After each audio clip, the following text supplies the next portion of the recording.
Sobrang blessed ko lang kasi kahit hindi ako gano'n kasikat ay ako ay yung napiling cake artist na gumawa nitong cake na 'to para sa bagong ilalabas na online game.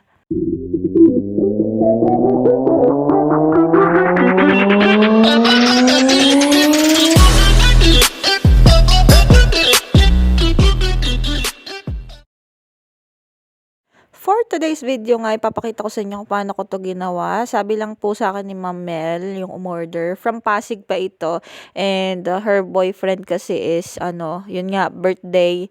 And yung boyfriend niya is yung creator mismo ng game na ito, ng online game na ito na bagong alabas. And dito lang din sila sa Mendez, yung boyfriend niya. So, ako, siguro nakita niya sa Google Map or Google na kung sino yung malapit na gumagawa ng mga customized cake. Since ako nga ay nag-ano din, nag-open ng account din na or naggawa ng account sa Google and Google Map po para mas makita ng mga client na ako ay gumagawa ng cake is yun siguro nakita niya yung pinakamalapit na nagko-customize cake, no. So ito yung inihatid ko doon sa may Asis po, no. And yun nga, sabi nga daw ng mother ng birthday celebrant is taga Pasig pa yung umorder sa akin. So yun, Academia yung pangalan ng ano, ng censored game. And para siyang ML, oo. And sabi lang sa akin ni Ma'am Mel is orange and black, ako na daw bahala, then printable toppers. So yun, and nagdesisyon siya na ang order niya sa akin is yung aking package na which is 6x4 and with cupcakes na po yun, 12 cupcakes. And yun nga, printable toppers. So, yun lang. Wala akong maisip na, ano, na design. So, may mga pinakita ako galing Pinterest and Google pero hindi niya nagustuhan na i-cover ng black. So, naisip ko na i-cover ng gantong kulay. And itong kulay na ito is yung egg yolk orange ng Ferna. So, yun. And since yun nga, meron nga akong ganong color, hindi na ako nag-mix pa ng red and yellow. Ito na yon. And wala lang talaga, walang maisip. So, ako nang bahala, aking ginawa na lang ng paraan. So, yun. Medyo nahirapan din ako kasi medyo nasanay ako sa color na black ng Chef Master.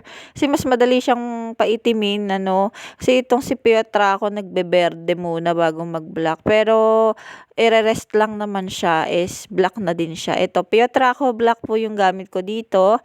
And yan nga, nirest ko lang siya ng konti para maging mag-dark pa yung black niya. Kasi talagang ito, kapag kukunti yung pagka-black is nag-green.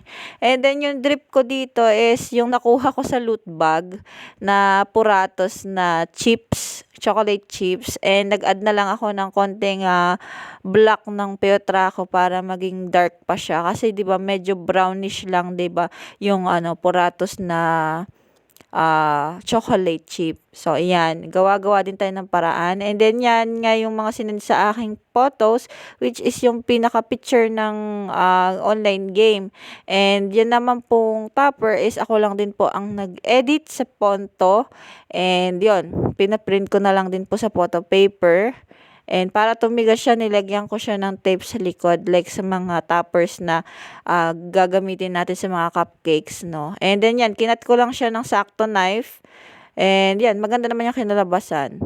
Tapos yung ginagamit kong stick for toppers ay yung cake pop stick. And then yun nga, sabi ko sa inyo, may kasama siyang cupcakes, 12 pieces, 12 dozen tuloy. 12 pieces and then yun lang din. Kung ano yung color ng cake, yun lang din yung icing niya. And then yan, kinabit ko lang din at inattach yung ano, yung mga topper. So, talaga mga kasing wala talaga akong masabi for today. Lutang na lutang dahil today kasi ang cake ko is 3 and 3 AM ay gising now. Hindi pa po talaga ako natutulog.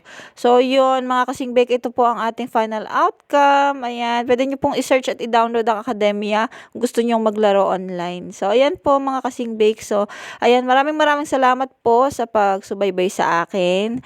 Ano, kahit minsan talaga walang kwenta-kwenta sinasabi ko. Ayan, please like and share my video. Salamat mga kasing Susunod na videos ulit.